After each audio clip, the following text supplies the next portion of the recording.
A white-eared hummingbird, red-faced warbler, five-striped sparrow, and varied bunting.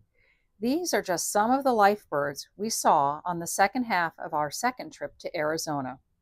Welcome to the Week 32 update of Ingrid and Ethan's 2024 Big Year.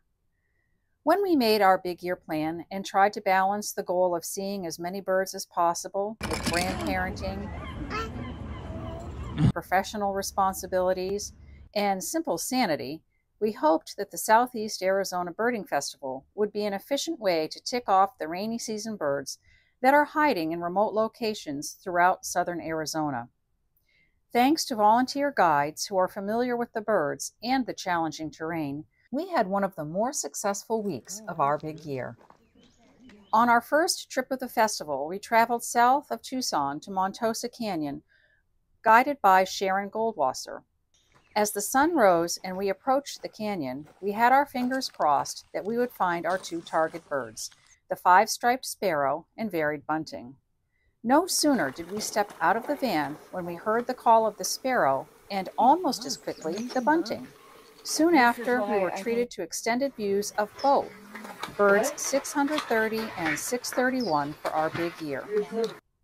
Fellow Mainer and ultra-talented birder Alex Lamoureux was our guide for Friday's trip to Las Ciénegas grasslands, southeast of Tucson.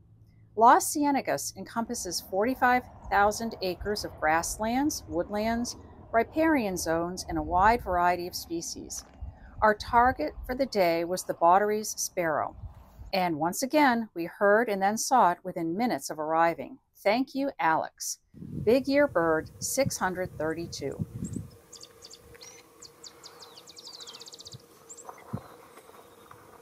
Last week's award-winning Big Year recap, I referred to the Lucifer's hummingbird. Actually, it is a Lucifer hummingbird. There is no apostrophe S. Secondly, I also said that the Rivoli's hummingbird was North America's largest and most aggressive hummingbird. Actually, the blue-throated mountain gem holds both of these titles. I'd like to take this opportunity to apologize to the Lucifer and the Rivoli families for any hurt this might have caused. Thank you. The base of Mount Lemmon is located about 40 minutes northwest of Tucson, our destination for an all-day birding trip on Saturday. Reaching 9,000 feet, Mount Lemmon offers habitats spanning from saguaro cactus forest at its base to alpine crumolds at the top. Jake Molman was our guide for the day. He began by asking for everyone's target birds, and after hearing the extensive list, may have wished he could take the question back. But being the accommodating and professional guide that he is, Jake simply smiled and devised a plan. Since most of the birds would be found near the top, we started the trip up the mountain, stopping briefly at a scenic overlook. As we marveled at the stunning views, Jake described what we were seeing in the distance. Back in the van, we made our way to 7,000 feet in a diverse habitat of both coniferous and deciduous trees. Here we experienced a warbler explosion. Along with numerous hermit warblers were a plethora of others, including a Grace's warbler, black-throated gray warblers, painted redstarts, and a bird we were both most excited to see, the red-faced warbler, a stunning bird that isn't particularly shy. You said it about the caterpillar, but maybe not. That's okay. Missing from the party was an olive warbler, which we found at the top of a pine tree at a lower elevation. Another lifer, thank you very much. Next was an attempt to get a bird that eluded us when we were in Arizona in April, the black-chinned sparrow. At Geology Vista, we were able to find two after a bit of searching. Unfortunately, our last target of the day, a gray vireo, did not get the memo that it was supposed to be waiting for us and was nowhere to be found. Mid-afternoon heat and tourist traffic didn't make things any easier, but who can complain after getting 4 lifers in one day? Our big year total increased to 636. Sunday morning found us on our way to Box Canyon, southeast of Tucson in the Santa Rita Mountains, close to Madera Canyon. Here, grasslands are nestled in expansive basins between steep canyon walls. We had visited Box when we came to Arizona in April.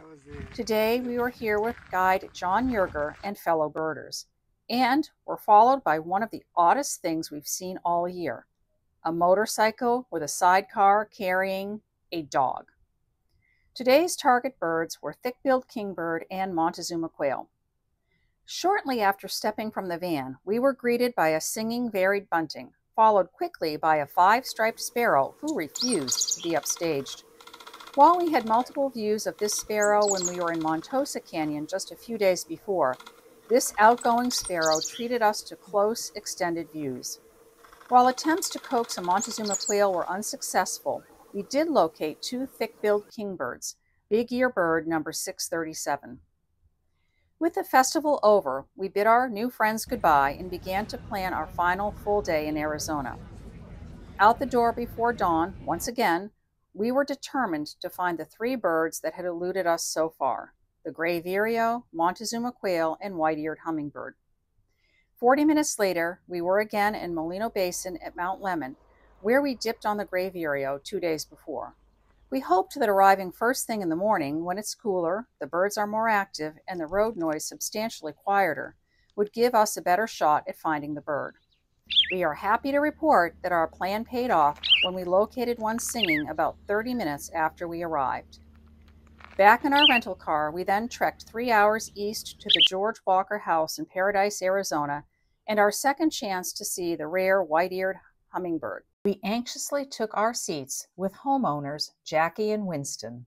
The hummingbird feeders were more active than last week and with a greater diversity of hummers.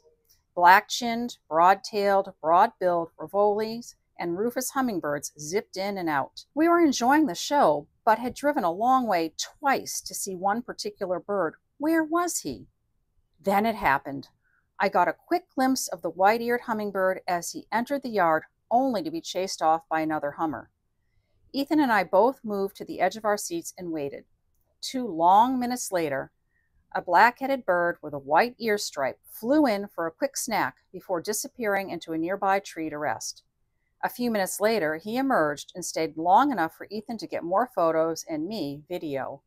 A rare white-eared hummingbird, a real thrill. We got our final bird of the trip a couple hours later, a Montezuma quail at the Southwestern Research Center 30 minutes away in Portal. We arrived back at our Tucson hotel that evening, having spent 7 hours in the car, a significant portion on unpaved, narrow, and challenging mountain roads. We were exhausted, but had nailed our 3 target birds, all of them lifers. Thus endeth our summer Arizona adventure. We added 19 new birds to our big year tally, bringing our total to 640 birds. Despite having 140 days left, getting to 700 is going to be difficult, as we have ticked off the easy chickadees and mourning doves long ago. Every bird from here on will be a slog. Are there 60 species still out there? Our ace in the hole may prove to be California. We haven't been there yet, but we'll be heading there in less than 3 weeks, just as fall migration hits. Stay tuned. Here I come, right back where I started from, where bowers of flowers bloom in the spring. Each morning at dawning birdies sing, and everything a sun-kissed miss said, don't be late. That's why I can hardly wait. Open up that golden gate, California, here I come.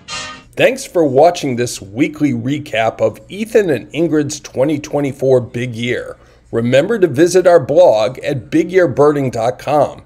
If you're watching this on YouTube, click the subscribe button.